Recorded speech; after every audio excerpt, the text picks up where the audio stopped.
So I've been watching this Ghost Hunter show on... Oh, yeah. What's it called again? Destination Horror? Destination Truth. Which sounds like they're QAnon people just investigating Pizzagate. That's a tripod website for sure. Wait, what is that reference? I don't know if I know that. Tripod website? Yeah, from the early 2000s, late 90s. Whoa, I'm talking about tripod, You took me back. I forgot about Tripod. Wow. How'd you forget about tripod? And Angel Fire? Angel Fire, yes. Angel Fire and GeoCities were my two main. Oh. I was a very loyal Angel Fire boy. I did not use anything else but Angel Fire. I was going to say, that's the name of Paul's autobiography, is Angel Fire Angel Boy. Fire boy. Angel Fire. Yes, dude. Paul, like a very steamy photo on the cover. If I were a stripper, if I were a male stripper, my name would be Angel Fire. And it's two Angel first name, Fire last name. Mine would just be Zanga. I guess that'd be my stripper name. I would be Blogspot. Coming to the stage, we've got Blogspot. Oh, yeah. Well, you've heard of the G-spot, but have you seen the Blogspot? I can show you where it is. We know that the Blogspot is real. I've encountered a blog before. I know it's real.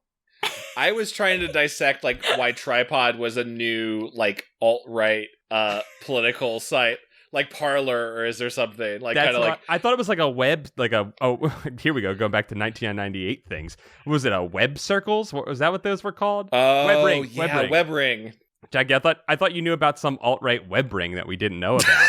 Tripod. No. The three branches of government are a tripod that hold our government together. Tripod, Angel Fire, and GeoCities. Yeah. No. And also, I don't even know what this web circle thing is. If it's not AOL Hometown, I don't know what it is. Web rings were just...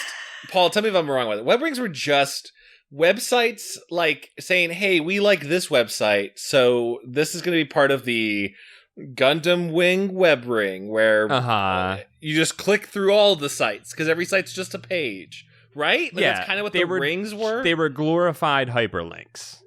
Oh, I gotcha. Okay, that's interesting. A cool club. Yeah, the Avengers of shitty web pages. Yes, the cinematic universe of AOL.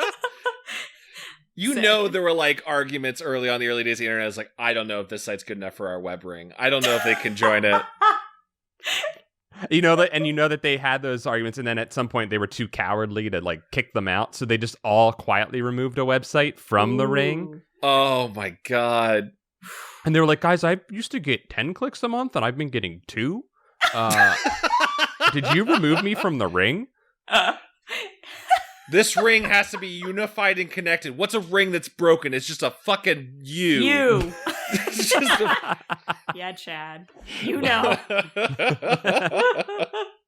Oh my god. Matt, my fiance Matt Schmidt, he said that there was some sort of local, internet network he used to be a part of. So it was all people in his town or region or whatever, and he'd be like, hey, I'm from Washington Township, and someone's like, oh, awesome, I'm from Sicklerville.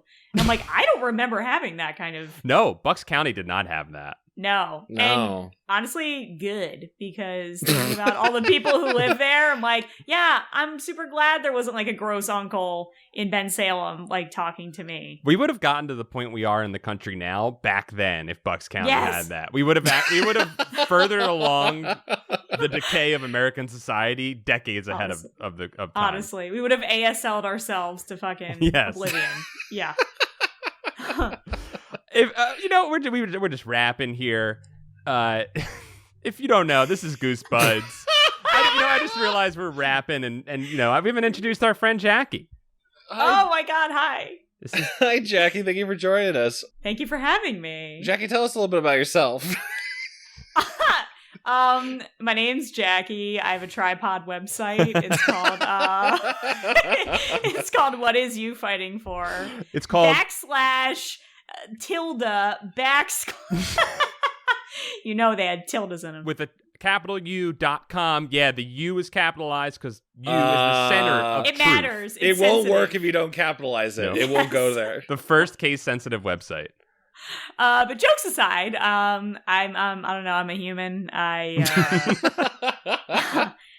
Homo sapiens represent. I am a comedian, I guess you could say. I guess I define myself as a sketch comedian, or if I put it in even simpler terms, like a comedic actress and writer is kind of how I think of myself. You have a couple outlets for your comedy. What are they? I do. I love farting, but other than that...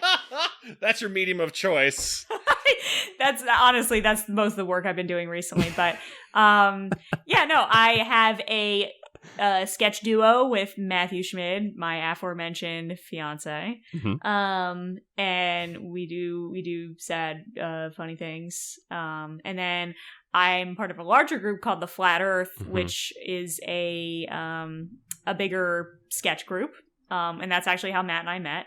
And we were cast on it at the Philly Improv Theater. And then I also currently am part of this like weird collabo with a couple of I want to say experimental artists and comedians. Yes, that's a good way to describe them. It's hard to explain if you don't know what I'm talking about, but we're called Incredible Dreams, so it's the Incredible Shrinking Matt and Jacquie, and then this duo is Rose Luardo and Andrew Jeffrey Wright. They're the New Dreams, and then together we are Incredible Dreams, and we all pretty much made weird brain love to each other recently for the Fringe Festival, and it was very, very fun.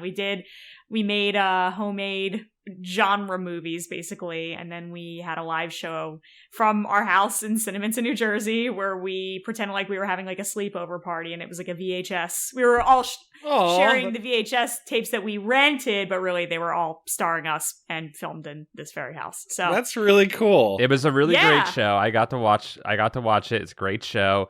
If you like, some of them were like kind of like Swedish film style, which was great. It really ran the gamut of genre, but like there was a lot of variety, a lot of really funny stuff, and incredible sequences, including one dance sequence, not interpretive dance. What would you call that kind of dance? It was It was almost like, you could say it was interpretive. It was very dreamy. Dreamy dance. Dreamy, weird dance. It was like it was kind of just like a bit we did, but it was, we did a 7 Minutes in Heaven, like a classic sleepover game. But really we transported the audience to actual heaven in a closet for 7 minutes. It was a beautiful moment. I felt you killed them. Heaven. You murdered them. We did. We murdered them. And then they Frenched God, which was like so awesome. I was like, wow, way to go, audience. You really slipped God the tongue. That was awesome. I would flatline with you guys anytime. Right? Honestly. Yeah. Oh, man. It was a great time. Scared. You can find out how if you visit JackieBaker.tripod. I have all the secrets in my formula in there. I sell supplements as well. But ironically, Flat Earth is not on Tripod. No, ironically, no. But you know what the funny thing about that group is? We named ourselves way before the Flat Earth thing really blew up. The name was based on a sketch that was about Thomas Dolby, who I think was actually like a flat earther. Blinded me with science? Blinded me with science guy. Oh my God. Blinded by non-science. The guy who wrote the song Blinded Me with Science? No, but think about it. That song is about science blinding you to the reality of the flat earth. Oh my God. Ooh, here we go. Okay. Don't listen to the scientists' frauds is basically what that song is about. Yes, that is what it's about. Yeah. But yeah, anyway, but on Twitter, people have like come at us because they really think that we are flat earthers. And most of the time, Matt will say these very ominous, vague things like, visit our website and you will find the truth. And then, it's like immediately says like flat earth sketch comedy. And some people don't get it, that we're kind of fucking with them a little bit. And they still are just like, you're fucking idiots, blah, blah, blah. And then eventually some of them are like, oh, I'm so sorry. You're on my side. I love the idea of like, I know that's not what your sketch group is. I'm clear it's not, but a sketch group about Flat Earth would be like, Flat Earthers would be so fucking fun to, I wouldn't want to watch it more than like 10 minutes. But like, imagine a sketch group's like, we exclusively do sketches that take place in the reality that we are a flat Earth. And they're like, like, oh, here's a sketch about an astronaut trying to leave the planet and then they hit the glass dome. Or like don't you hate it when that happens? Don't you hate it when that happens? Like, I guess I'll just fly to Japan, which I can't because it's not on this side of the or whatever the I had to cross are. the other side of the weird Earth coin to get there. Yes. I do think that flat earthers need their entertainers on their side too. Yeah, for sure. And there's not a lot of conservative comedians because the very nature of comedy is a little like subversive. So there's so whenever they do like Republican conventions or there's these like celebrity fundraisers for like Republicans and stuff, it's all like Clint Eastwood in a chair and like and Dennis Miller pretty much. That's yes, and that's it. It's just like, well, that's because you guys you take yourselves too fucking seriously and you're all in power. I'm so just thinking about the Gallagher of the flat earth community. There's just like the comedian that like he cleans up, he goes to the 7 different flat earth conventions every year. And what does he smash? What would he smash? What does he smash? He smashes planet globes. He smashes oh globes. My God, like, that's not true. My God. Globes filled with leaflets, flat earth leaflets that fly out, which is kind of a waste of money because he's preaching to the choir, but He smashes the globe and then and it's flat and he goes, "See, I fixed it." And everyone claps. Hilarious! Oh, God damn it. I love it. Wow. Well, if you visit our web ring, you can find our flat earth comedy instructional video. Man, what would that guy's name be? I actually dressed up as Gallagher for Halloween before I realized like how kind of crazy he was. Oh, I didn't know he was crazy. Man. Dang. Oh, yeah. We lost Gallagher? Shit. Yeah. Well, I'm assuming, Jack, and that's a detour for it. Did you ever listen to Mark Maron's episode with Gallagher? It's crazy. No, but I'm gonna do that. This is a recommendation for all people. Mark Maron, who is famous most for doing the WTF podcast of interviewing comedians. Mm-hmm. Boomer lives. Sorry, I had to. I'm sorry. That was rude. That's fine. And he had one of his most infamous interviews is with Gallagher, like in a hotel in the middle of the country, and they talk about his brother Gallagher too, and how Gallagher's like been touring the. I think he's been big in the ICP crowd for the last couple of years. Like there's a video of like him like rapping at the gathering of the Juggalos. I like that Gallagher and his brother went the like Italian pizza place franchising route with their naming conventions. Like Gallagher 2 is like Vesuvius 2. Oh my God. Two brothers pizza place, also two brothers smashing with the mallets somehow. What if there was one Gallagher, right? But then you had 2 of them. What a fucking flat world that would be, right? Wow. Maybe there's actually only one Gallagher, and that's the conspiracy theory. There's not 2 Gallaghers. Let's start for the web ring. Let's start a website where we claim that there's only one Gallagher. Oh. That's it. That's the version of reality I want to live in. Yeah, it's great because it's an inverse of like what's the most popular one is always like, oh, there's multiple Andrew WKs, which there are, by the way. That's a real thing. Stop. No, there's not. Don't say that. There are. He's admitted in an interview. Okay, there's a whole. This is a whole. We did a podcast dedicated to that. Yeah. Well, listen, we'll cover the Andrew WK conspiracy theories later, but. Instead of there's multiple, the multiple Andrew WKs, there's multiple Melania Trumps or whatever it is. It's no, there was one Gallagher. There's only ever been one. Don't believe his lies. I love that idea that because it's just like, why did he have to do that? But I want to figure out again, just like just figuring out what the point of you is. We'll figure out what the point of the Gallagher multi-personality syndrome is. Can I just throw it out there? I'm assuming that, this is all good bits. Are we talking about these bits because also this book was so fucking stupid? I don't even know. We have to talk about this Goosebumps book at some point, right? I'm legally required to talk about that. We read Chicken. I do want to ask Jackie real quick. What's your experience with Goosebumps? Did you read them as a kid? Have you read them as an adult? All that stuff. Okay, my experience was I was a pretty avid reader, especially in my youth. Not as much now. And I I really liked Goosebumps. I'm not like a completionist, a completer. I'm not somebody who has to like once they start a series, they have to read every single book. That's like I don't have time. Sure. I was like, let me dabble in Babysitter's Club. Let me dabble in The Littles. Let me dabble in the what was Amelia something? I don't know. Anyway, Amelia Bedelia. Amelia Bedelia? That's a thing? Amelia Bedelia is a thing, but there was this like other. Oh, Amelia's Notebook. Okay, I don't know. I don't know Amelia's Notebook now. Shout out to that. That was very formative. But anyway, so yeah, I definitely picked up Goosebumps because it was like the hot shit when we were kids. And I was like, well, I want to be cool. So I read probably about like I'd say like about 10 of them. Whenever there was like a Scholastic book fair, I would like pick them up. Yeah. And those were my like take an hour long shit books. So I would like go in the bathroom, take the world's long like legs falling asleep, fucking muscles atrophying. Not even that was just my time to like chill and read. And I lived in a very small house, and so everybody would get really pissed off at me for doing this, but that's so that I fondly remember reading these while shitting as a child.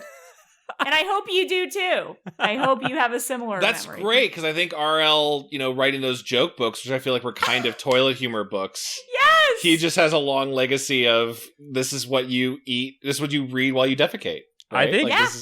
I think RL has gone on the record saying that his entire goal was to scare shits out of children who couldn't shit. So he was doing you a favor. Look at that. Yeah. I was hella constipated. He suffered from a compacted he suffered from compacted colon as a kid, and I could only hope to give back to the children what I didn't have. Smooth, effortless shits. Regular defecation. But yeah, I wrote a lot of notes on this book because you know what's funny? Well, you all have been reading these books, like, what number is this, by the way? Jeez. 92? Jesus Christ. That's for episodes of our show, though. Yeah. We have mixed in other books and other series. Have you mixed in, like, the Fear Street ones, or, like... We've done a couple Fear Street. Okay. Fear Street, surprisingly good. A little bit. Is that for older kids? Yeah. We're realizing that for sure. Yeah, there's murder. The last one we read had murder and like visual car accidents, and there's some real shit in there. It's good. And another question, since you are the experts, of course. Didn't R.L. Stine come under fire one time because one of his books ended like really in like a really fucked up or sad way, and readers like wrote him and were like, fuck you? Oh, I don't know. I don't know about this. This is my breaking news. A big scoop. Okay, this could be like a urban schoolyard, rumor or story, but yeah. So that is something that I heard, and I was like, ooh.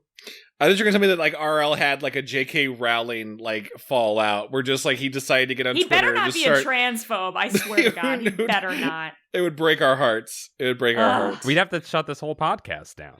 Yeah. You'd have to reverse. You'd have to like read them all backwards to undo the curse. Speaking of curse. Wow, there it is.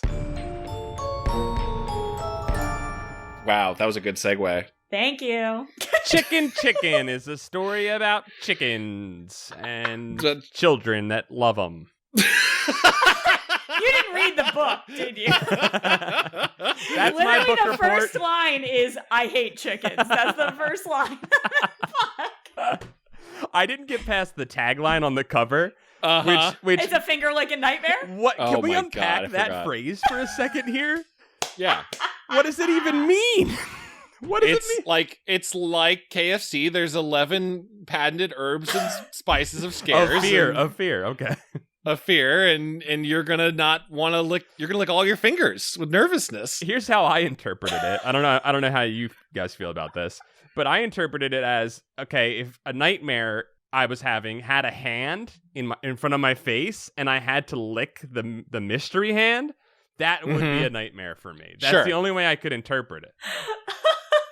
I was thinking, see, for me, I don't really like it when people, suck on my toes or my fingers. No. It's weird. So for me, I'm like, a finger-lickin' nightmare is when I'm having a nightmare where someone is licking my fingers. Oh. So the opposite. Yeah. I don't want to lick or be licked on my fingers. I'm with you. Right? Yeah, Leave them alone. Or if you had to lick someone else's fingers that have been licked. Imagine that. Ooh, a double right? licking. Oh, A double lick. Yeah, it's a double dip. They call it. That's a Fear Street level nightmare. That's too much for kids. That's too much. It's too much.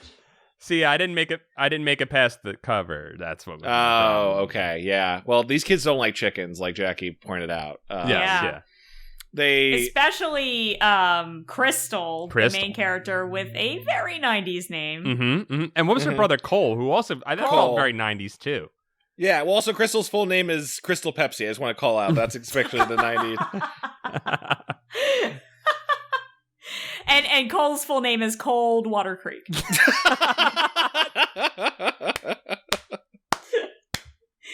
Oh wow! I can like smell my mom's Cold Water Creek like flannel like from back then.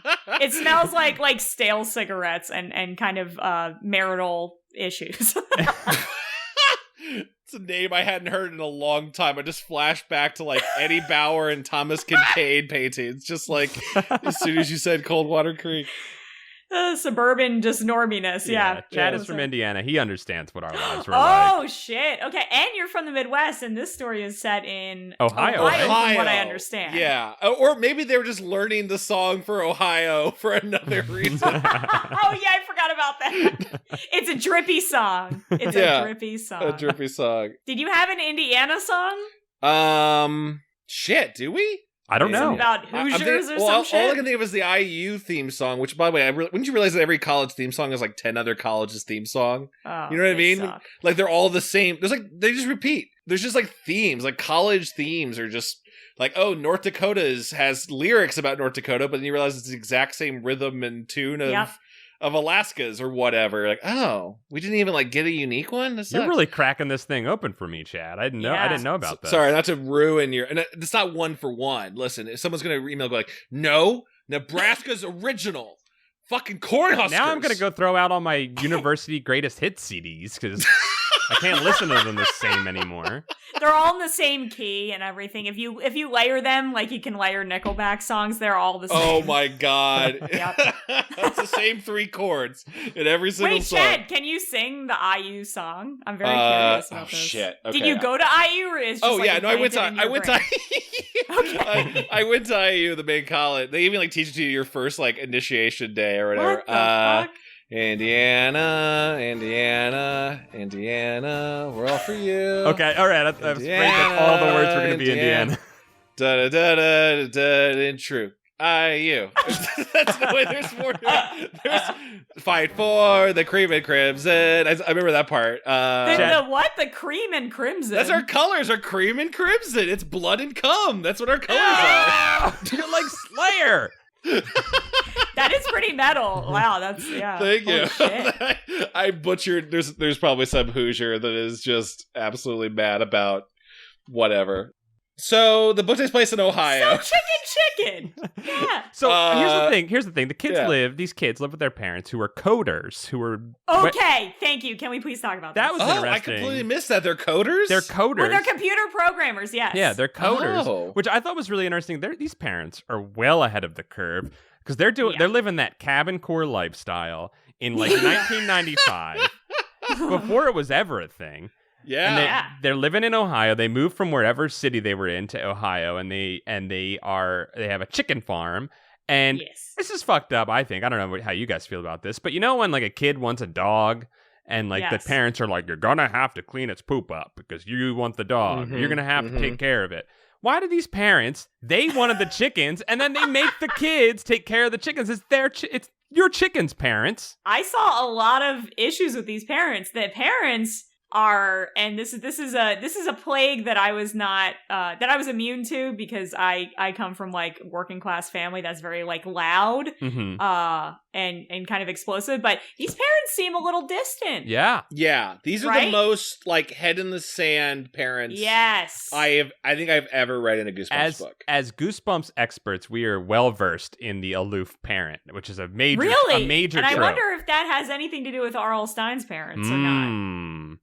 Or maybe that's just something he observed. I mean, it seemed like he grew up very poor from what I've read. And His mom was like a stay-at-home mom, and I forget where his dad worked, but yeah, you know what? This whole story to me, sorry, I'm like, just going unpack it. Yeah.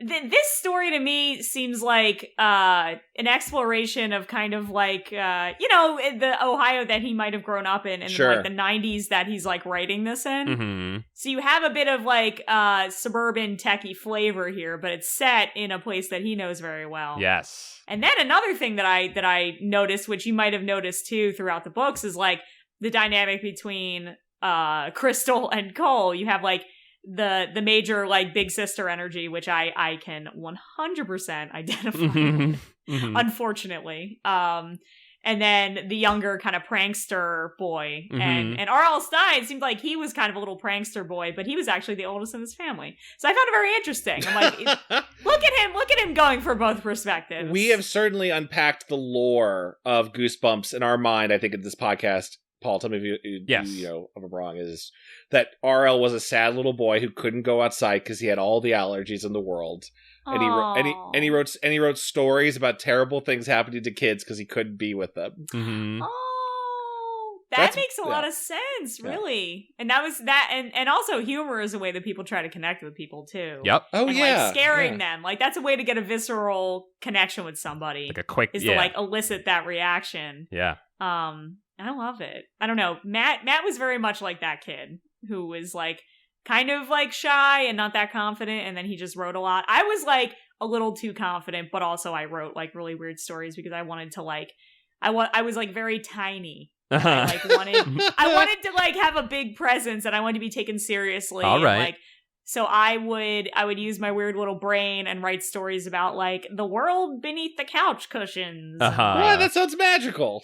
Yeah, it was magical. Yeah, and then I wanted to be a writer for a very long time, and then I went to middle school, and I was like, oh, everyone's a better writer than me, and I just stopped until I started doing comedy again. I was like, oh, just kidding, I can write. It just is. I'm not.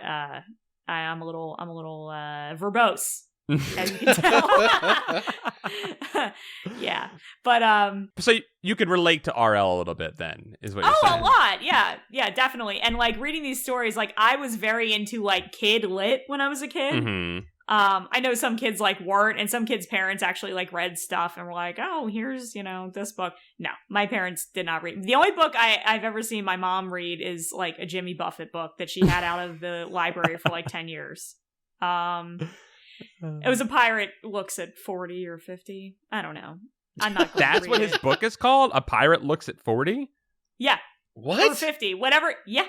Does he consider himself a pirate? Yeah, well, he's a pirate of kind of like Bermuda shorts people. Yeah. Sure. He's a casual pirate. Uh-huh. Yes. He stepped on a pop top and something with flip-flop. Yes. It's a sea shanty. It's called Margaritaville. But anyway, so the kid, but as you broke down, we have Crystal and Cole. We have these two kids. Their parents are very aloof. Their parents make them do the chores on the farm. And the parents. Here's the thing: the kid at first was like, fuck my parents. I mean, that's not what it said, but it should. Fuck my parents for having this dream. And I was like, oh. Like, my parents wanted to live on a fucking back road, and I hated them for it. Mm-hmm. I really, really did. I wanted to live in a fucking normie-ass, like, homogenous development so I could ride a bike around with little friends and stuff. So I often had to just stay inside and watch my brothers. And, yeah. So I was like, I get being mad at your parents, but now, as, like, an older person, I'm like, fuck you, kid. It's my life. Like, let us live. Let us have our cottagecore dreams. We want to live in our cottagecore. Yeah. These kids are prisoners to these aloof parents. And I don't even remember exactly how this book begins, other than them taking care of stuff. They just go out to prank, dude. Oh, they're just going out. They do their chores, and then they go out to prank with their friends who have great names: Franny Jowett and Jeremy Garth. Oh, and wait, there was another one too. Anthony, right? Well, Anthony is my boy. Tommy Partridge. Tommy Partridge. And then I wrote next to it, slow day at the Name Factory.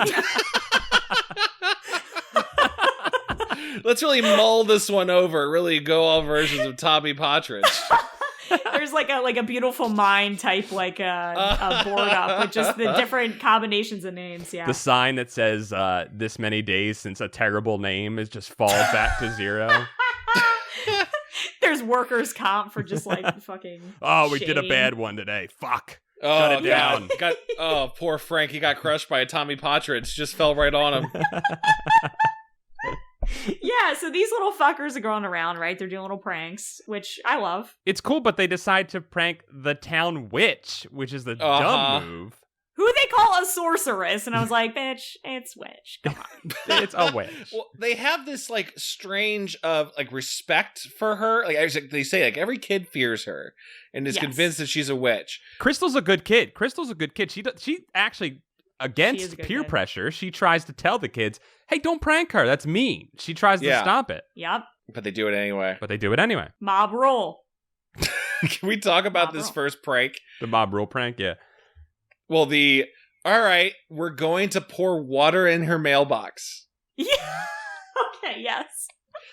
I mean, this It's is original. maybe being It's an original I prank. guess this is maybe being too nitpicky, but like, I don't know if I've ever seen a mailbox that actually holds water. Thank first you. of all, No. no. Isn't the whole point that they are supposed to let if water gets in it, they're supposed to drain it out so that it doesn't sit in there? Like almost every. Yeah. Oh, you're right. Because it rains. We are They nitpicking would- really hard here, but I swear to God, mailboxes have holes in them for that reason. They do! And Yeah. yes, now that you point it out, yeah. Or if a because of tiny the person rain. gets trapped in there, so they don't suffocate. Yeah. Yeah. Wait, what? Like a brownie, just- like a little brownie gets in there. I thought you were talking about some like Miss Frizzle, like Oh yeah, I meant like a Matt Damon downsizing type person gets stuck in your mailbox. Yeah, mailed. Chad, you have the most altruistic intentions with your mailboxes, and I love it. Yeah, That's great. You don't want to open that and find a dead body in there. You No, don't a want tiny dead body. Oh god, I gotta bury this Matt Damon. Oh no. But you know, if it's trash day, it's a real close, just Oh, you're right. just Yeah. overhand right into It's that. a quick chore, yeah. just nothing but net. You Just pick get him it up by in. his Yeah. little shoe and You just just, stop him you in just there. Tommy Potridge him right into that trash can. So their prank sucks. Their prank is The prank bad does suck. in general. And they get I caught, also right? wrote first edit. Water was definitely piss, but I thought that too because it was yellow. right. Oh, see, I took that as just like, oh, well, the plumbing's bad out here in the farm. Like, you know, it's, Yeah. the pipes are bad, but Mhm. it's probably piss. It's probably piss. Yeah. It was piss. So I guess the biggest part of that prank would be you get your mail all wet, theoretically, Yeah, sure, right? You ruin theoretically. someone's mail. Her witch mail gets wet, yes. And Vanessa comes out and she is dressed like I pictured just Lydia from Beetlejuice, just like yes. all in black, like She's black cool as hell. shawl. She's cooler than anyone else in this She town. sounds Right? rad as shit, and they can't tell if she's small, young or old. Which like so she's this immortal She's witch. glamoring, yeah. Awesome. Yeah. Mhm. Also, the name Vanessa is another '90s kind of Yeah. relic, right? Yeah. That's yeah. a craft name for sure. It A craft is. name. It is. Yeah. And this is what I felt like was the most undue justice of this book is this is the first of many times where Vanessa witnesses the prank. I think she just screams. She just screams and her cat Yes. screams. And the other kids like dive out of the way and then Vanessa just sees Cole and Crystal Yes. instead. Yeah. Mm-hmm. Yup. She's like, oh, and then they leave. Like, what if she thought we did it? But like, they never apologize or anything. They just No. leave. No.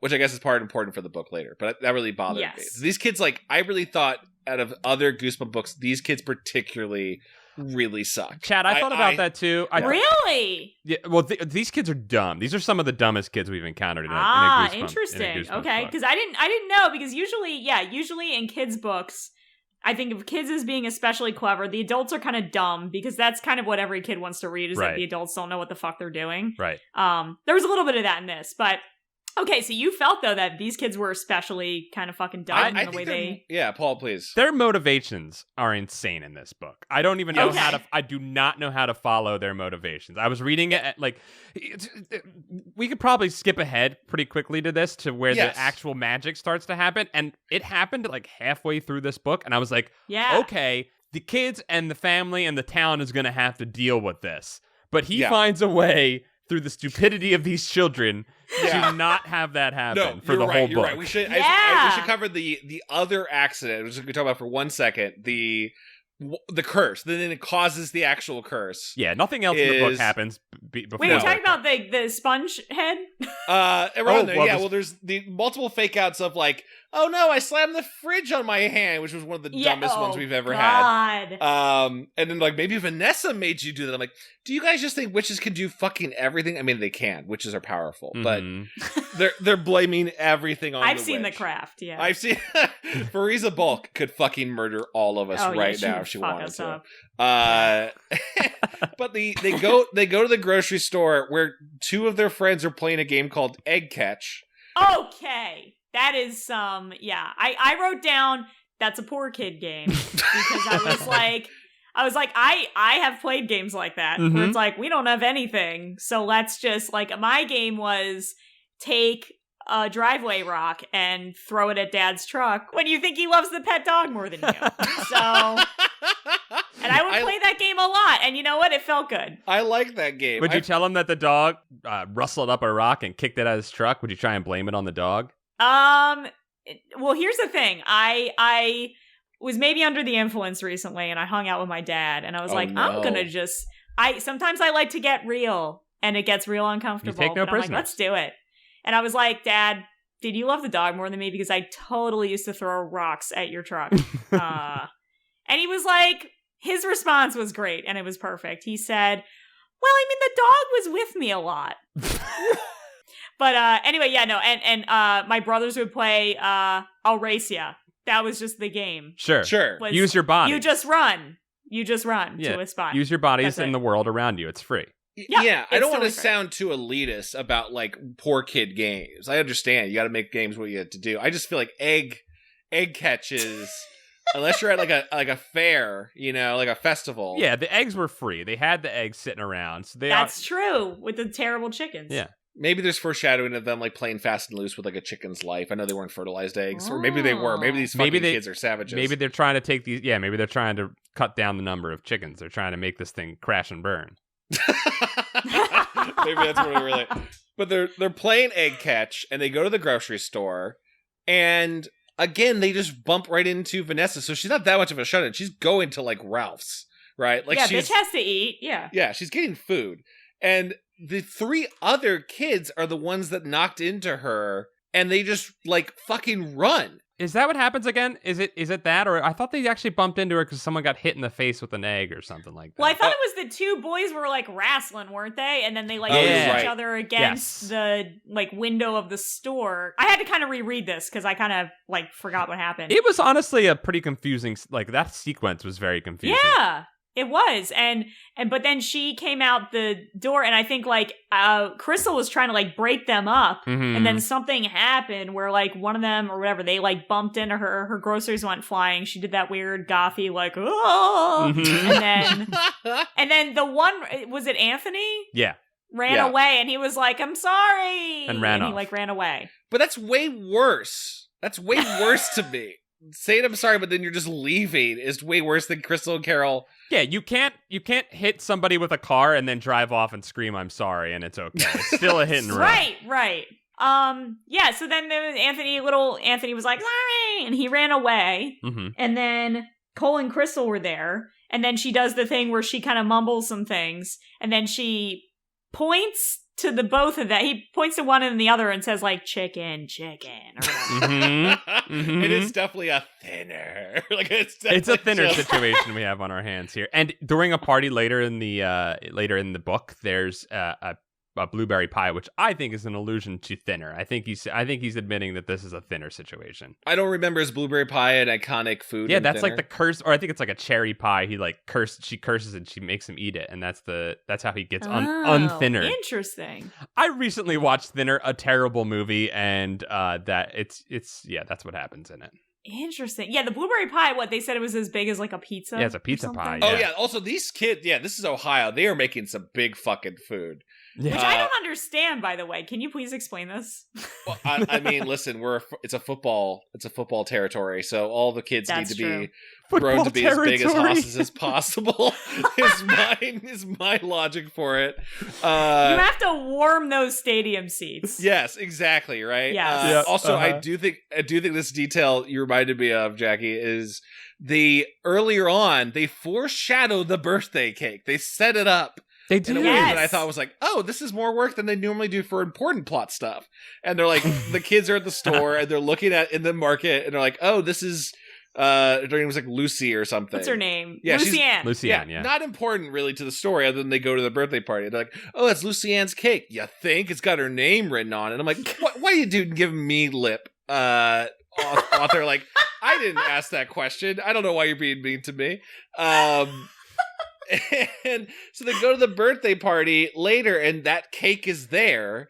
Yep. But then the mom goes, well, we never know which one's going to taste better. So we always make two. And so then I go like, wait, you're fucking buying one and making a second? What the fuck are you guys doing? It really bothered me. I know. It really, really bothered Just me that outsource both cakes if you're going to do it. Yeah, or make both of them. You're already there. Right. You already got the bowls out. Sorry, that just particularly made me mad. They're going to be a two consistency cakes, of Chad? cake. That's crazy.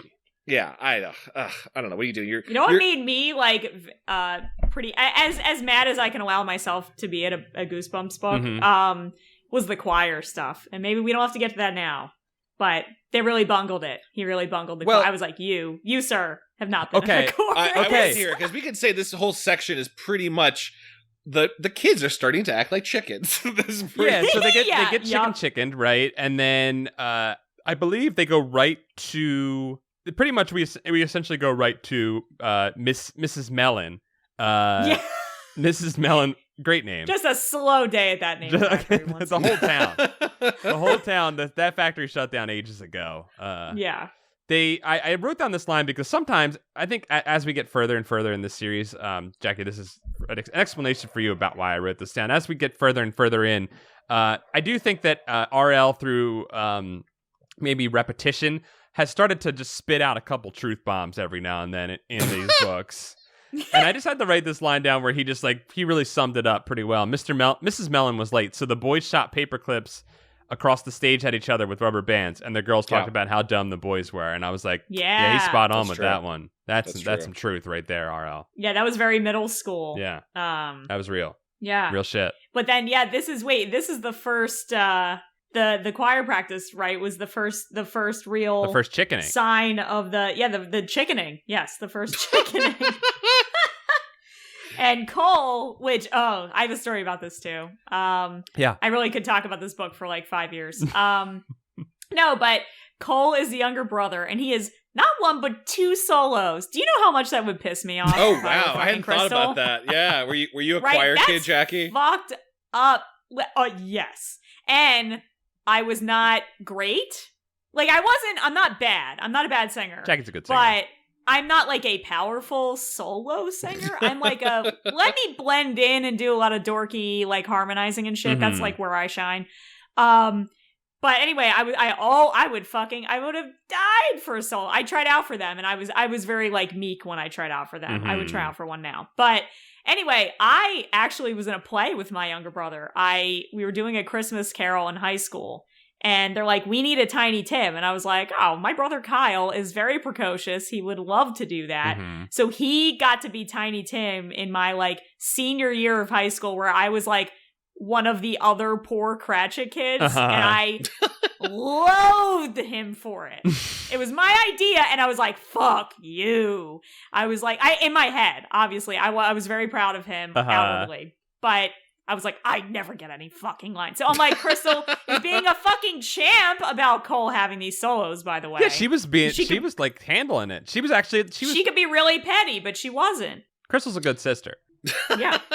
She is. Yeah. She is. I get, yeah. I wouldn't disagree with that. Also, you're right. I hadn't thought about that. I was in show choir in high school, and doesn't mean anything. But thank you.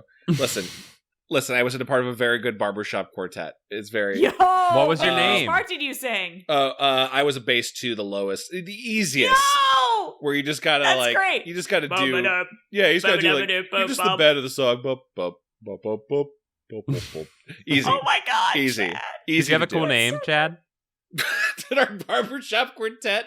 I think it was. You could tell that I was not in choir. I think it was Adams High School show choir, barbershop quartet. Chad, Doug, Zach, and like that. You weren't like something cool like the pork shops or something like that? or like the Hoosier Daddies. Hoosier Daddies. I love the pork shops so much. Though. Just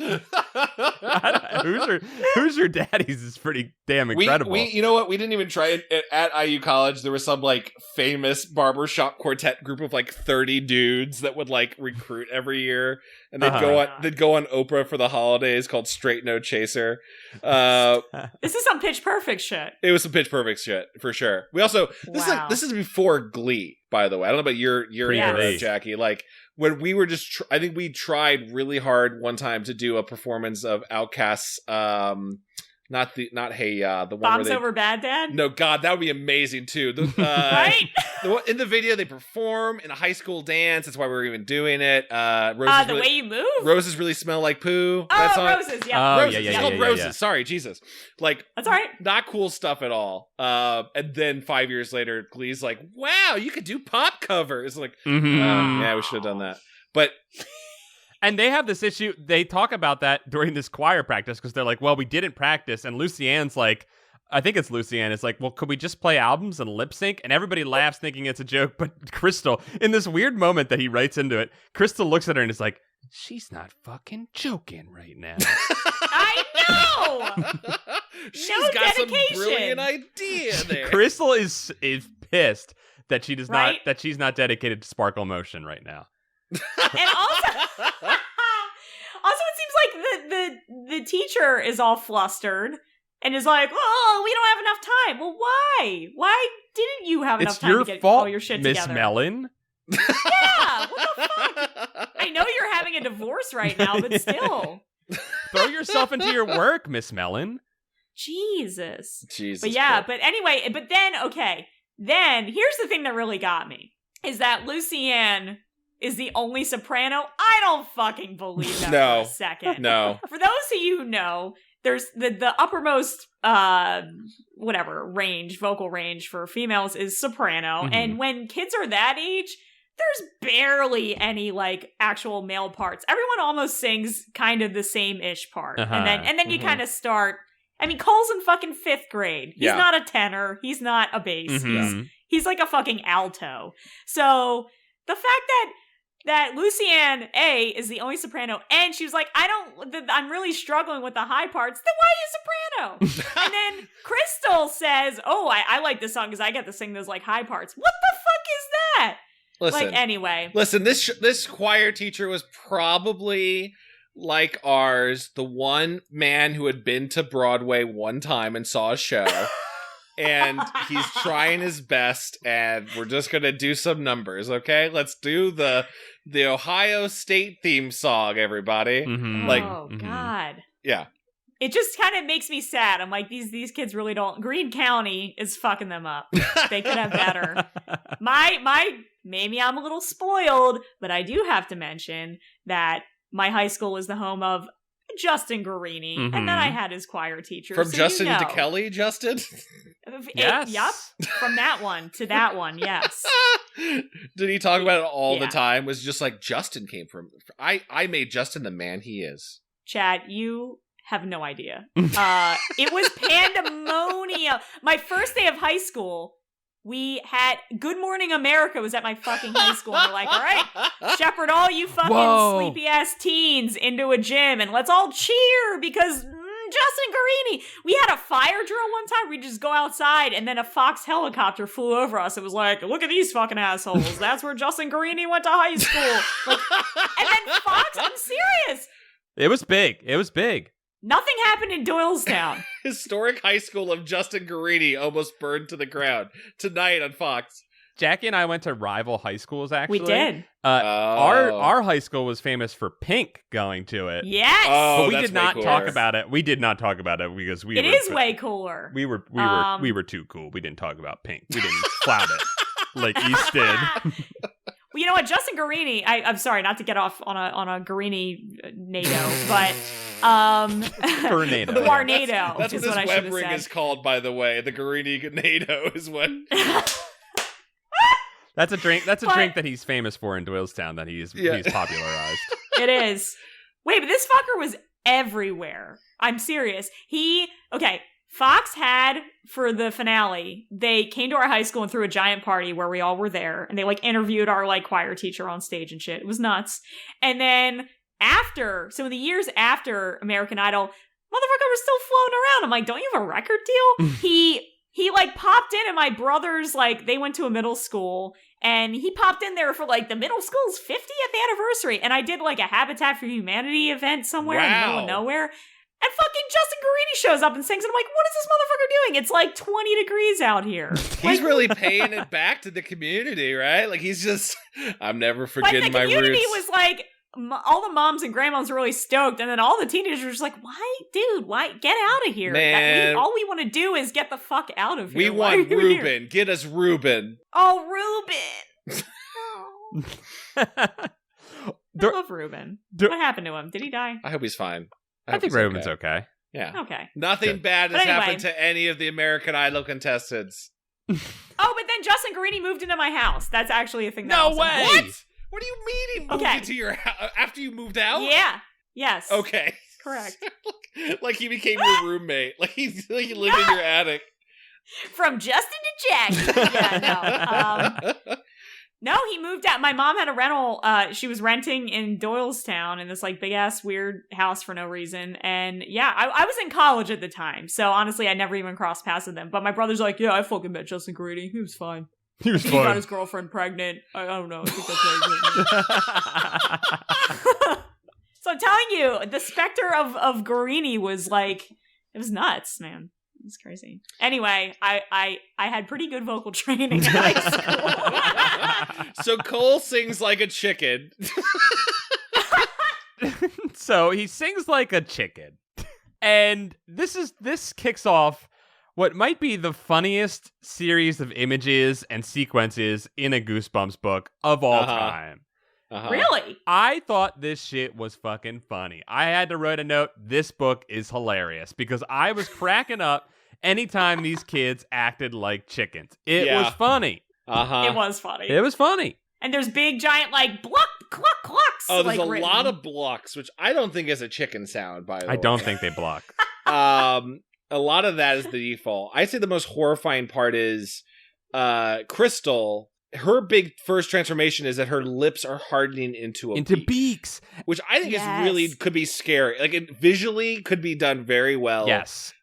She describes her lips getting hard, she's bone. clicking. She's clicking, and Jackie, you'll appreciate this. Chad, I don't know if you've seen it.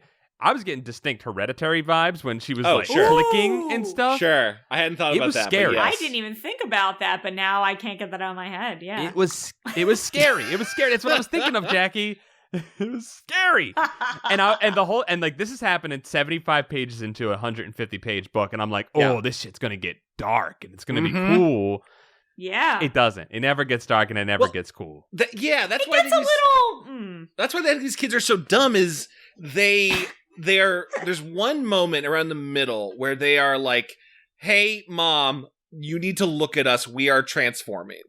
And right before this, the brother has been pranking her this whole time. Cole has been pranking her ass, right? And he also came in through the window or something, right? And he was like, "Woo!"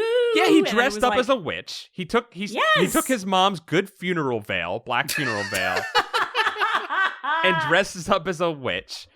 It's Coldwater Creek. It's very nice. Yeah, it's a flannel. It's a black flannel. The grief collection of Coldwater Creek.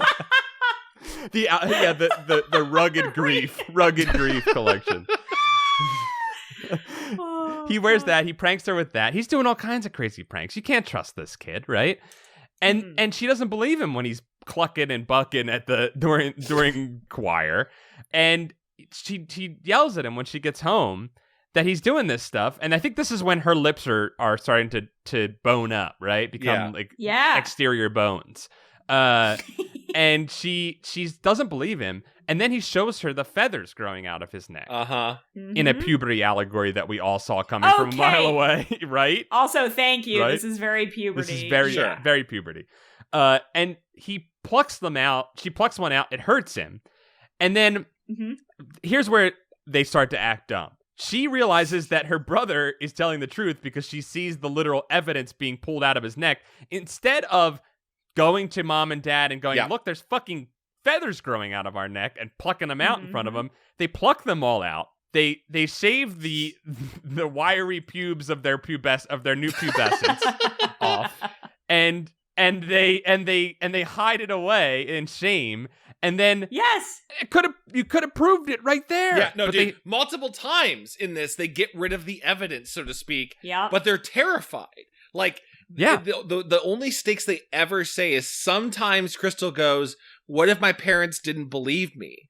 And like, okay, they already don't. Like, they early on, and I think this scene was like so hard to follow because I know they plucked themselves, but like Crystal has supposedly a very visually distinct beak mouth. Yes! And like her mom, and they go to mom, and like her mom's just not looking at them. I just really had a hard time like picturing this scene because it goes on for so long. Yeah. And Jacquie, like Jacquie and Paul, I think tell me if I'm remembering this wrong. Like, I feel like there's multiple chapters worth of her just saying to her mom, like, hey, something's happening to us. We are transforming. I think we were cursed.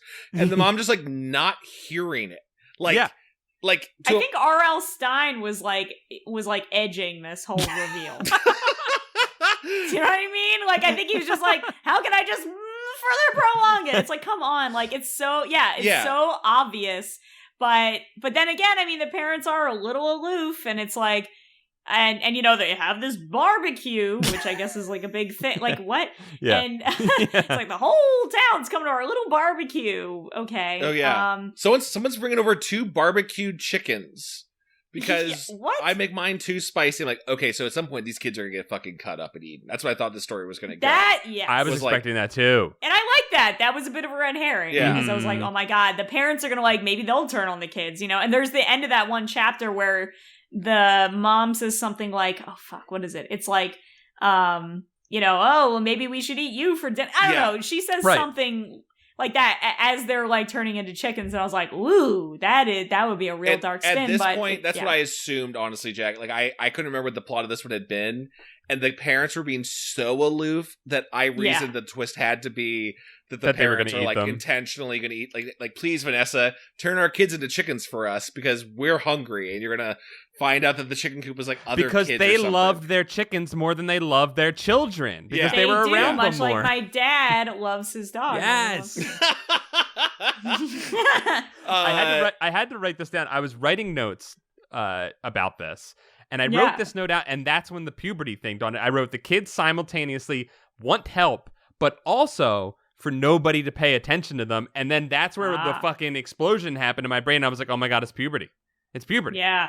Yeah, that would make sense. You both want to be seen and don't want to be seen at the same time. And the parents looking the other way and just ignoring it happening would fit more of my puberty journey for sure. Just we'll just give this kid some space and we'll just look the other way. We'll just do. Yeah. If they never acknowledge it, they don't have to talk about it. And talking about things is the worst part of being a parent, probably.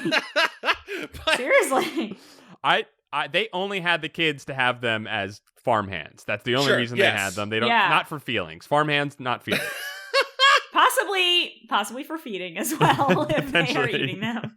That's why they moved out of the city, is so that they become like weird cannibalistic. Honey, I found this town in Ohio where a witch lives. She'll turn our kids into chickens and we can eat them. Also, we can still code. It's great. It's a win-win. I don't even know how they're coding in this town. I'm sorry. Are they mailing floppy disks back to the company? What's happening? Right? I was like, the internet situation here must be a fucking disaster. I wanted the end of the book to be like, I'm too busy working on my next project, Napster, or whatever. Like, you don't know what they're building.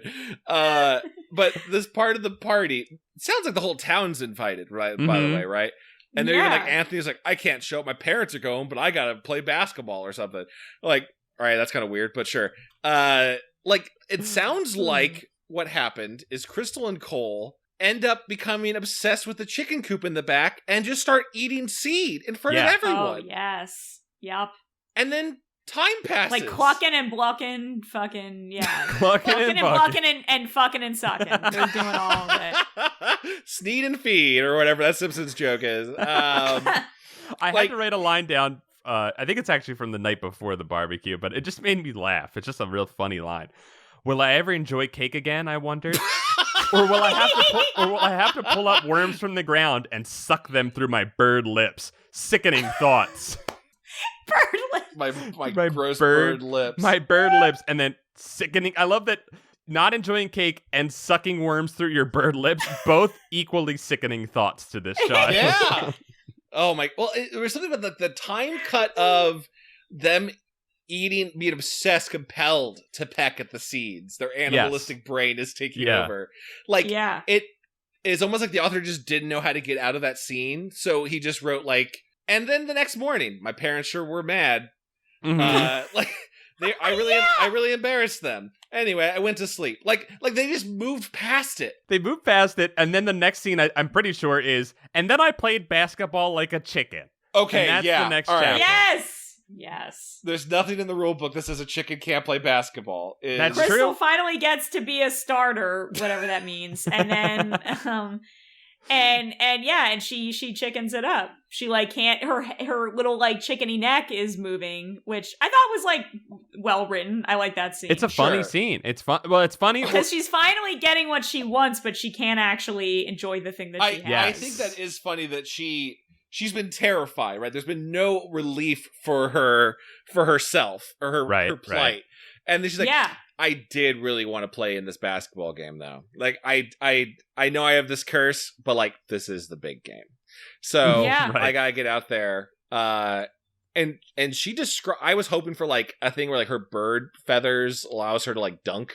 I know chickens can't fly, but I was still hoping for like they can get a little off the ground. Yeah, like give her a little extra up, and she's like, it's kind of paying off or what? No, it's really just she embarrasses herself. Chad, I was also hoping for an Air Bud situation here. I was hoping that there was going to be some Air block. Air block. There's good. Sorry. I mean, like, I thought this, again, like, the cat should have been out of the bag, or the bird should have been out of the bag, right? Mm-hmm. For this.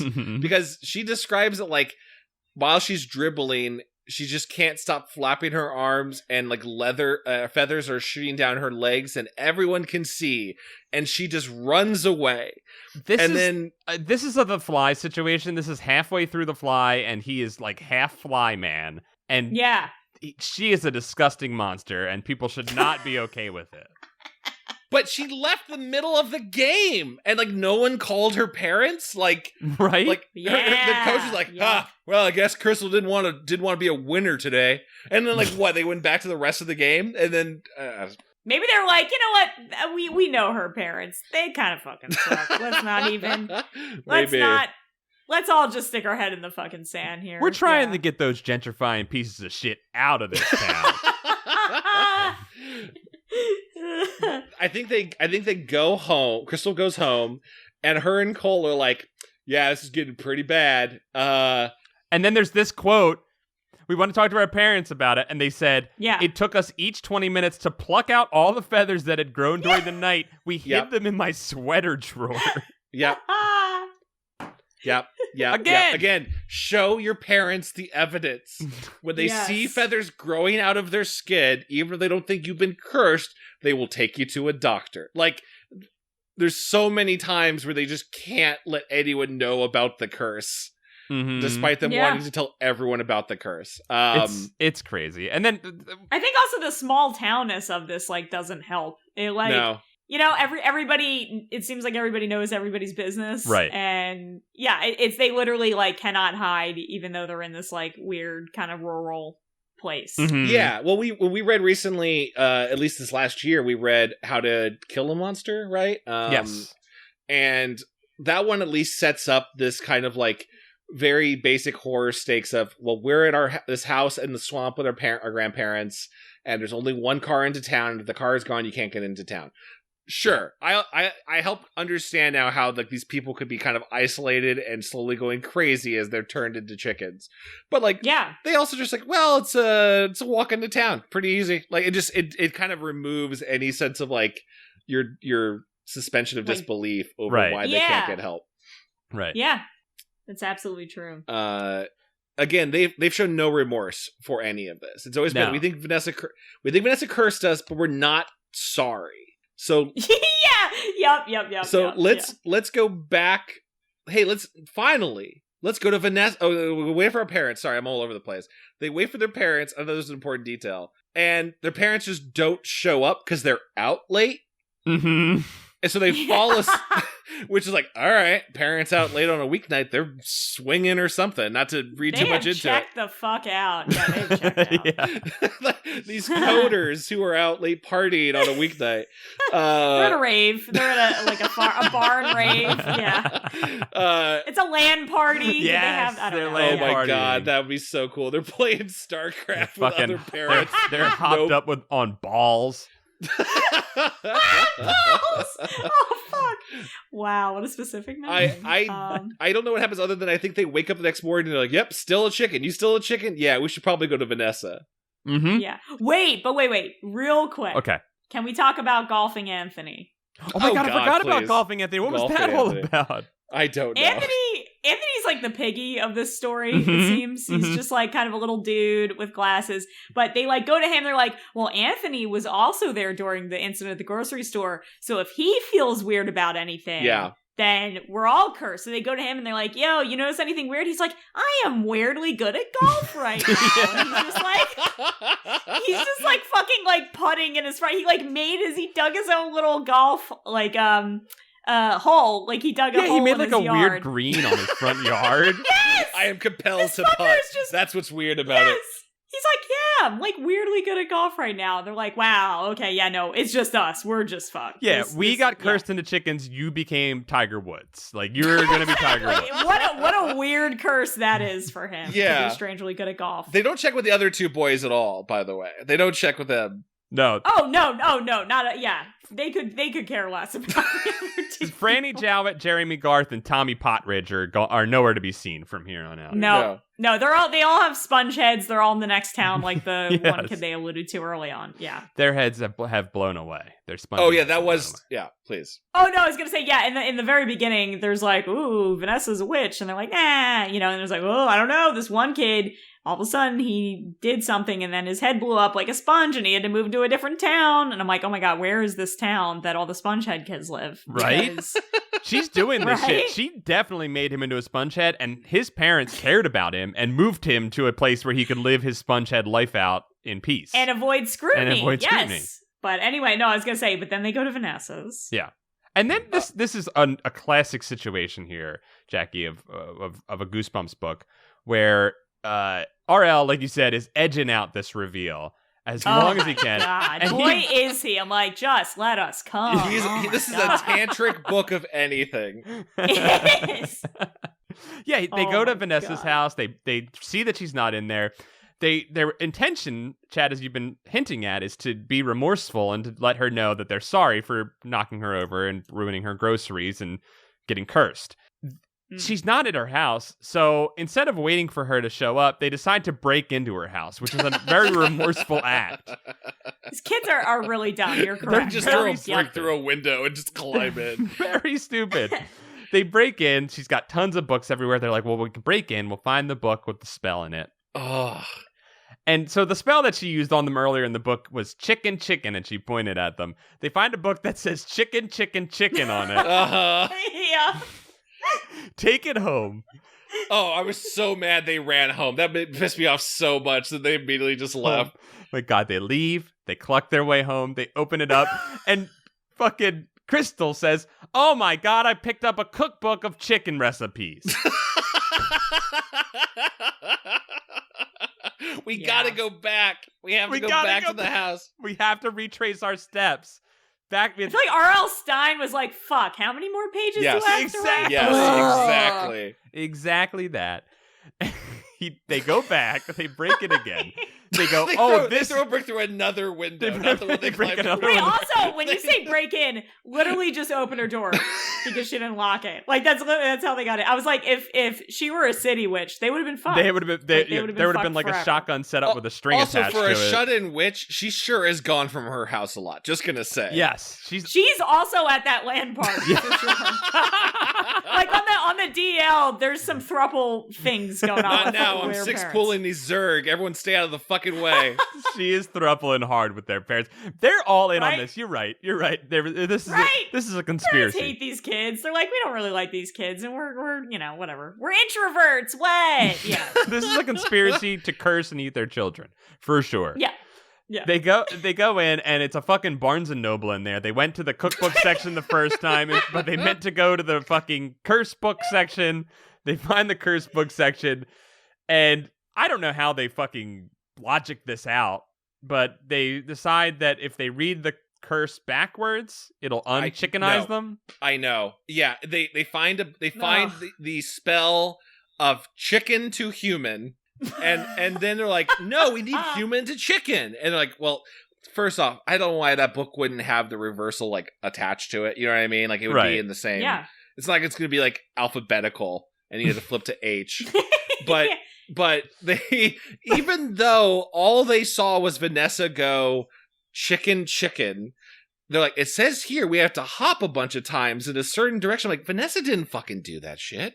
No. She muttered, but she didn't do the hopping and the skipping and jumping. She wasn't doing the cha-cha slide to turn them into chickens. It was the chicken dance. They were doing the chicken dance. Yes.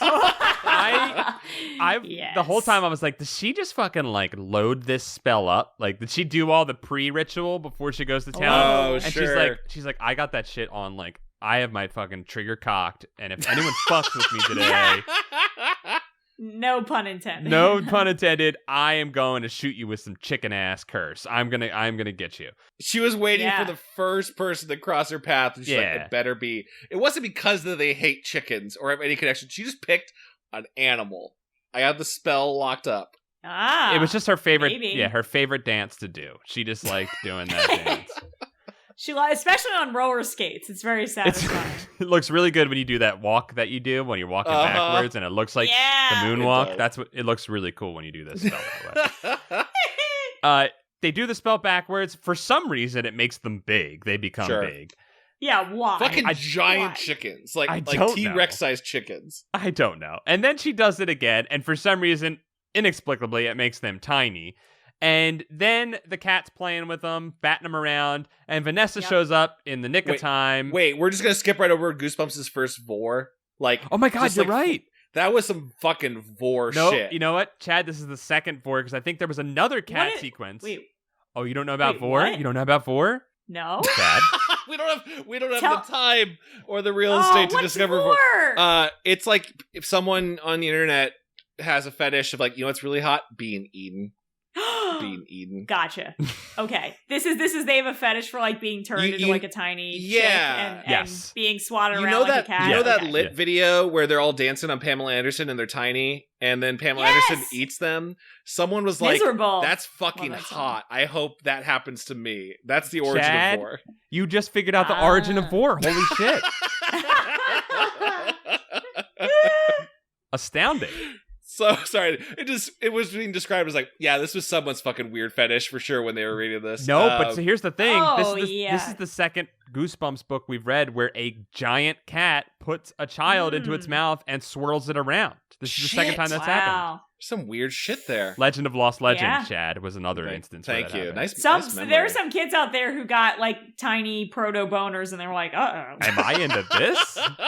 What's going on here? This doesn't awaken something in me." Yeah, let's never unpack this. I'll never unpack this, and I hope that RL really strings this out for a couple more chapters. Because he's been edging the fuck out of us. Yeah. So Vanessa shows up. She pulls them out of the cat's mouth. She's toying with them. Crystal types her a message on a typewriter.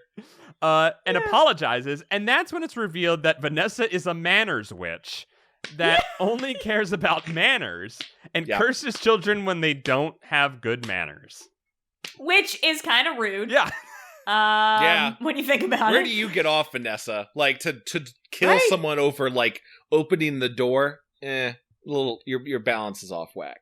Yeah, your power has gone to your head, Vanessa. I also think it's, like, crazy that... So, Crystal writes multiple messages on this typewriter. Her little chicken body is exhausted. And Vanessa... Also, the witch calls them duckies, and I'm like, ooh, ducks are different. Yeah, I was like, are you foul racist? Fuck? She's foul racist here, is what's going on. She is. She's speciesist. She's speciesist. I don't appreciate it. She's blurring the lines. Also, you're going to do this very extensive curse. Like, dude, at least use the proper You're right. Well, be a professional, Vanessa. Her standards were really annoying to me in that she's like, I really accept your apology, but there's nothing I can do. There's really nothing I can do. And so then Crystal accepts her fate and seemingly accepts her fate and writes, thank you for teaching us that lesson, Vanessa. We tried. Or something. Like, it was kind of just like, well, thank you for your time. And then she goes, oh my gosh, no kids write thank you notes anymore.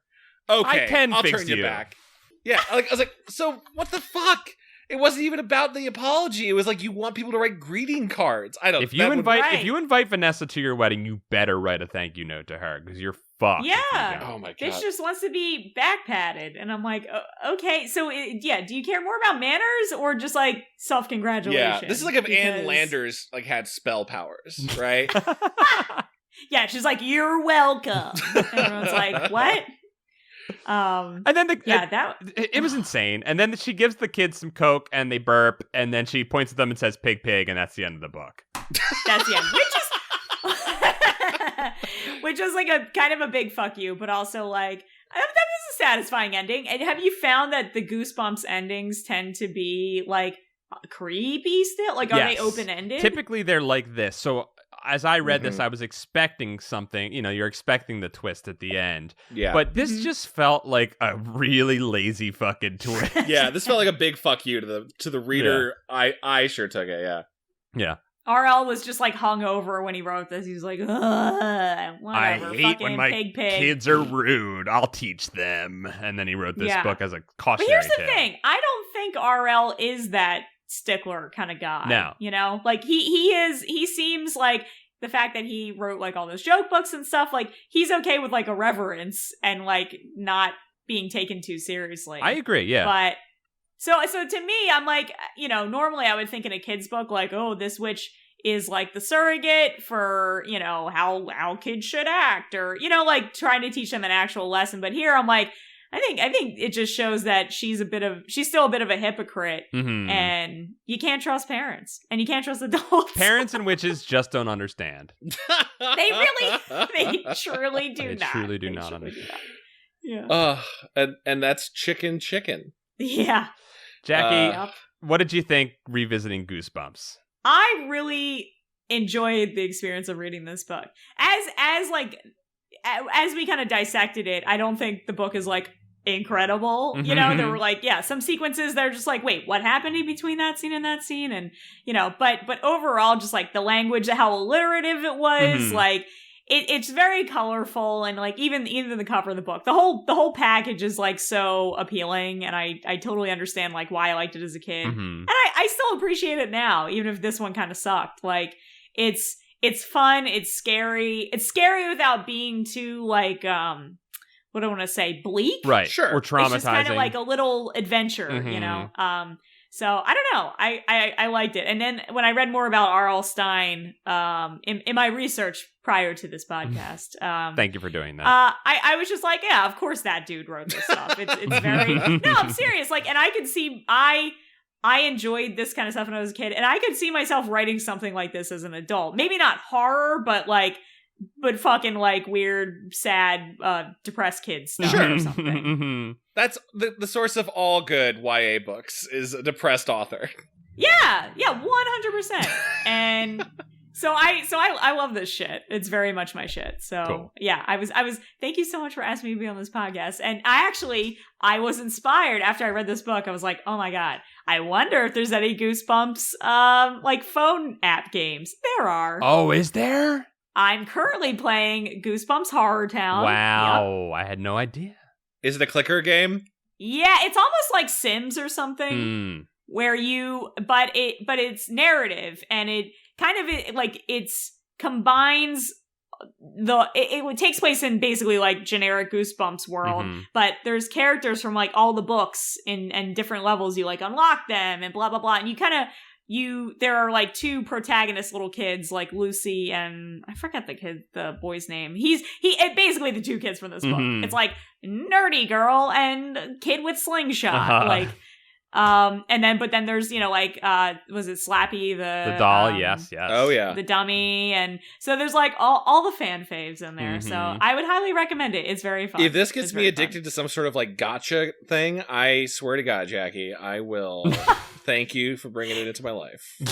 Yes, no. Enjoy it. I've been having fun. And they're actually weird, also coincidental thing, because of Thanksgiving coming up, they're doing a chicken event right now. Shut up. I'm fucking not kidding. Cool. You. I was like, wow. Okay, yeah. All right. All right. I'm gonna send you like a guild invite or whatever this game has. I think you can connect with like Facebook friends. Okay. But if you're on there, connect with me and I'll show you all the overabundance of trees I planted, and it's fun. Obviously, also too, we should need to give a shout out if you haven't seen the amazing Star Wars fan short that Paul and Nick Murphy, friend of the podcast, has done. Lost Starfighter. Jackie, you star in that. Yes. Yeah. I'm lost. It's very she's very lost. It comes from a real place. I am but a lost starfighter. Yeah, that was a method role for you. It really was, yeah. And the helmet was a little too big on me, which is just like life. It's hard finding proper headwear. Yeah. What other are there socials or internet links we should encourage listeners to go check your stuff out on? Well, I've been a little kind of tuned out of the socials recently because of maybe an election. That's fair. That's very fair. You could, I think, if you just Google The Incredible Shrinking Matt and Jacquie, we have stuff on YouTube. We have sketch vids.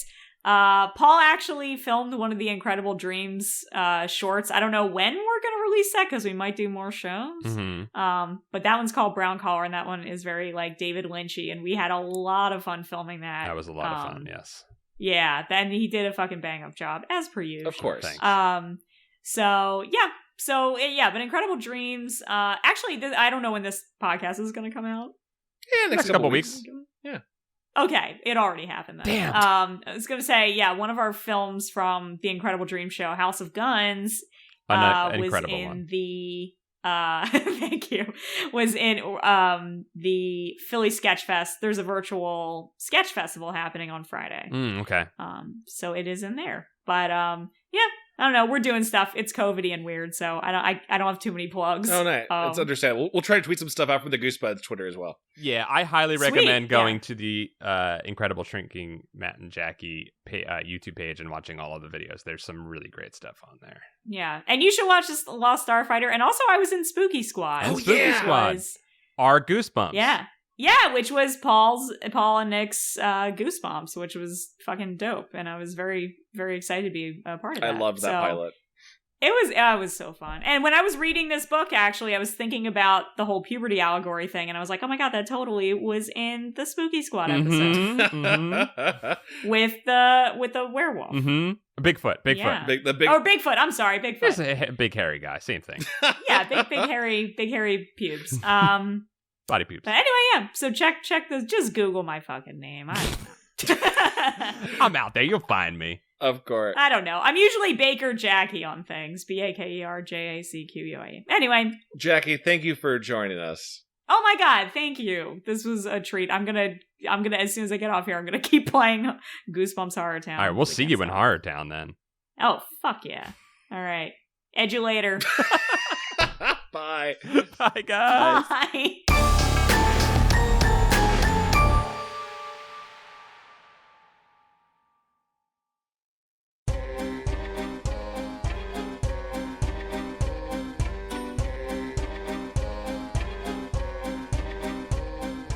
Thank you to our wonderful patrons. We couldn't make this show without you. Let us read from the Book of Names. Thanks to Hollis Hornbeak, Stefan Jive Turkey Kuwabara, Michael McDowell, Cameron Murphy Audio, Josh Robertson, David Cron, Nathan Dolezal, Mickey C, Mike Lanteri, Clayton C, Ailcade, Buddy Morrow, Natu Pearl Henderson, Mel Dipson, Joshua Lopez, Jim Greaves, Afsheen, Zankeith, Aaron T. Strunk, Danky McStanky, Victor, Dango Twists, Zenticles, Brian Wells, Becca McWilliams, Stealth Bates, Joseph Miranda, Jennifer Britton, Scott Colopy, Patrick Reynolds, Third Sergio, Robert Moon, John Keaty, Jason Crooker, Miguel Pardo, Clay Castle, Calf, Christina Doling, Jonas Splatterman, Matt the Half-Court Warlock Bachelor, Sniggy, Matthew Phantasmailbagoria.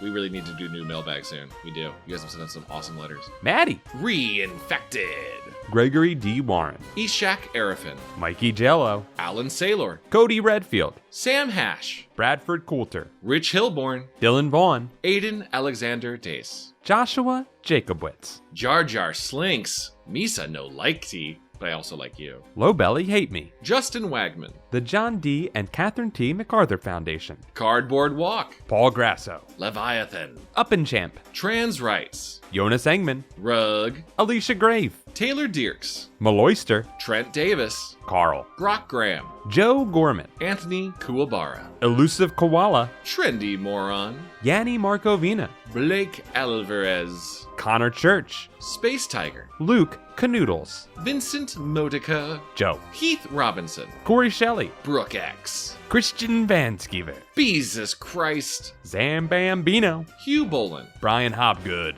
Jeremy Lowe, Jordan Lockwood, Slumlord Onion, Foolish for Deborah, Valhalla Black, Jake Young, Zach Connor, Joe Spooky Digital Ghost Tierney, Patreon_donator, yo, Nathan Remick, Tom Whitham, John the Howling Eyed Duda, Divaldi, Kevin Hamilton, Nicholas Johnson, Lord Cornwallis, Andrew Fingers Crossed for a Vaccine by Slinkmas Jadsack. Hey, keep those fingers limber. You never know what's gonna happen, but I think Slink drank all the vaccine. Slink did it. What a fucking asshole. Eric England, Eric England. I'm not sure which one it is. Are you England or in England? It's capitalized, so I'm saying England. All names are capitalized, so it doesn't make any difference, actually. It could be either one still. I don't know. Reed Stubendiek, Cardamom Birkenbino, Elizabeth Steenweg, Joey Evans, Andrew Evans, Daddy's Happy Apple Boy, Mike Crotch. Haha, gotcha. It's actually Spencer. Got me again, Mike. I mean Spencer. Damn it, I fell for it again. Cameron Hansen, Carewise Gamgee. Goon Cahoots, People named Chad aren't actually like what you assume, so... I'm thinking about that one. Yeah, Chads are all different and weird. If you watch out for someone with 2 Ds in their name, those Chads, CHADD, those are weirdos. Carly Sarnowski, Swaggy Yellow Squire, Buffcat, Dylan McCann, Sean Minogue, SNES Chalmers, Etonomore, General Lee Depressing, Wiggle It, Glenn, Yeah, John Pigeon Hat Barber, RL Slink, Chip Handsome, Zach Bush, Matt McClellan, Stinklich, Dan, Chris Pittman, Baz Garrettson, JR Chip, The Voyant, Claire, Jared Nutty, Egg Baby, Ben Bohan, Alex Moon the Robot Dog, Jonas Evan Voldson, Calamity Carl, Sarah Kemp, Germ Juice, Tanya Turtle, Chili Dish Gambino, Nick Johnson, Bad Vibes Jr., Brett, Daniel Hirschberger, Stephen Day, Caton Franklin, Adam Yagoofed, Juan Jalapena, Ryan Carroll, Sadie Kitson, Jeremy Bowser, Muscles Bear, Megan McCormick Mason. Megan, I love your name. That's great. Keith Halcrow, Dakota Campion, Chris, Keeper of the Mastosphere, Nelson, Timothy Misseldukakis, Natas, I know it's you, Satan. I can see it. I can read it backwards. I know how to read backwards, Satan. Clay McCarty, S, Ninja Breadman, Wacky Username, Hood Lemon, Carter Glass, Matthew Stevens, Parker Lee, Got Little Old Moi Pretty Freaked, Wade Norcross, The Venomous Viper, Ham_boat, Russell Gore, Jimmy Soul, Taylor Shedden, Raymond Hernandez, Flemily, The Crow Fens, Matthew Sutton, Vunderskin, Patrick Murphy, Jeffrey Owen Cawhey, Jordan Slamsy, Elliot Thompson III, Comfy System, Nicolas Butler, Kelsey Kinnaman, Peanutberg, Kelly the Barbarian, Milky Nug, Russell Castberg, Dr. Chocula, Xavier Jimenez, Liam Neeson's dough,